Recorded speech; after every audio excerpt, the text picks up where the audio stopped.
Chema. Miguel. Léo. Guitare. Voix et batterie. La basse. Lors d'une soirée universitaire, il n'y avait plus d'alcool et on était en train de tripoter un piano en fait. On s'ennuyait à mort. Il y avait un piano au milieu, un piano à queue très beau. Et puis d'un seul coup, j'entends quelqu'un qui essaye de jouer au piano et chanter en même temps, mais il n'arrivait pas. Et donc je me suis rapproché. C'est trop bourré. Je me suis rapproché et puis c'était Miguel. Non, je me suis dit, bon, ce mec, il a l'attitude, il faut qu'on monte un groupe de rock au moins.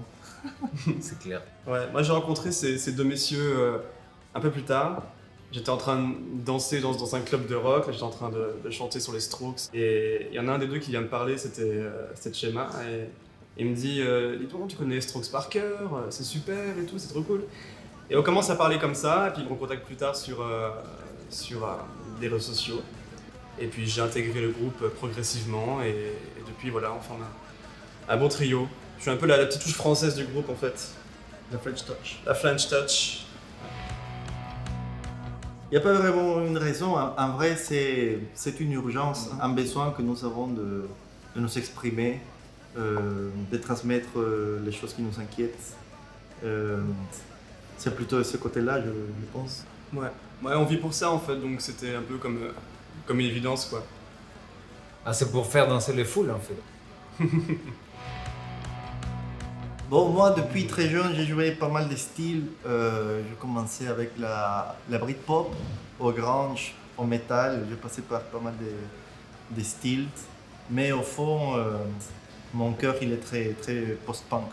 Moi pareil, j'aime bien le post-punk, Joy Division, Talking Heads, Orange Juice, Robocop Kraus, tout ça. Et plus récemment Franz Ferdinand, la scène indie, indie rock.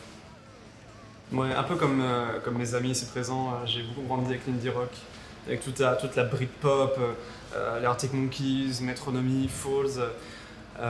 Et je pense que ça a un peu apporté cette espèce d'inspiration indie aussi dans le groupe. Et je pense que quand on pense quelque chose, du moins quand on répète ensemble, il y a toujours cette sonorité quelque part qui revient à chaque fois. Bon, je peux te dire sans mentir que j'étais prof, Pourquoi sans mentir? parce que j'aime pas mentir. Oh. Moi je fais plein de choses. Bah non, moi je suis étudiant, voilà. Je suis encore étudiant en école de musique.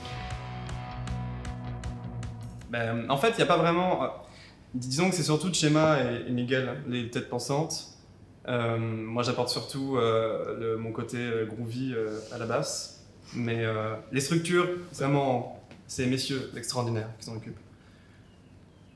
Merci. J'ai fait gonfler vos égos d'un coup. Ouais, mais du coup, il faut que j'intervienne parce que Léo, il est trop modeste. Donc, il faut savoir qu'il apporte bien sûr beaucoup de groove à la basse, donc normal. En général, c'est juste une mélodie qui arrive toute seule à la tête. On est en train de faire des trucs qui n'ont rien à voir avec la musique, ça ressort, c'est comme l'inconscient qui se manifeste. Ouais, on pense aux mélodies. Parfois, je pense aux mélodies et aux paroles en même temps. Et après, on complète, on rajoute on essaie d'harmoniser avec des accords. Ouais. Chacun apporte sa pierre en fait. Ça vient un peu avec le talent de chacun en fait. C'est-à-dire que Chema est un très bon guitariste, Miguel aussi. Enfin, on essaie d'apporter un peu toute notre part. Moi j'arrive dans le studio avec ma Hofner, je suis là, les gars, je vais faire un son étouffé. Enfin, et du coup ça se crée comme ça se structure un peu naturellement et ça donne le son finalement qu'on est en train d'imaginer quoi. D'abord, comment on l'a composé? J'ai pensé une mélodie, disons tout en écoutant, j'avais une rythmique un peu house, un peu dance dans la tête. Donc j'ai créé c'était d'abord la mélodie, ensuite les paroles. Et je fais ça avec notre ancien bassiste qui s'appelle Jean-Guillaume Biraud. Et c'est avec lui qu'on a harmonisé les accords. Et en fait, le single parle d'un gars qui se cherche un peu, qui cherche à donner un peu de sens à son bordel.